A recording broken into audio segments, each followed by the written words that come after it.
Abiso po sa ating mga commuter, suspendido ang operasyon ng MRT3 mula April 2 hanggang April 5 para sa kanilang annual Holy Week maintenance activity. Samantala, binilaan ng Transportation Department ang ilang shipping line na nagtaas ng hanggang 140% na pamasahe. Si Floyd Brenz sa detalye.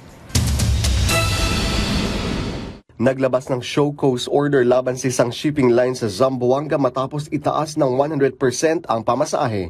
Iniutos ni Transport Secretary Banoy Lopez ang hakbang para matiyak na makatwiran ang pagtaas ng pasahe kahit deregulated ang industriya. Pinaliwanag na hindi katanggap-tanggap ang labis na pagtaas at tiniyak ng DOTR at Marina ang proteksyon sa mga pasahero sa gitna ng krisis sa krudo. Babala ni Secretary Lopez, ang anumang pagtaas ng pamasahe na lalampas sa 20% ay papatawan ng kaukulang parusa para maiwasan ang pang-aabuso.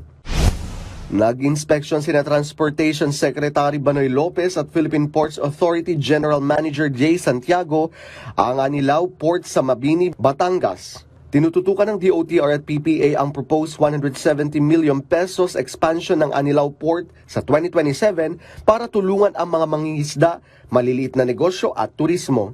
Pinaigting din ni Secretary Lopez na maayos ang port para sa connectivity ng mga pasahero at mangingisda, lalo na sa kilalang dive spot ng Anilao.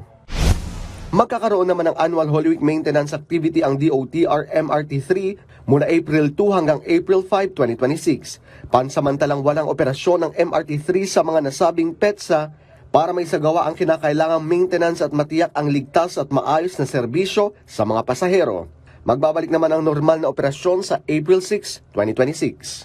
Floyd Brenz para sa Pambansang TV sa Bagong Pilipinas.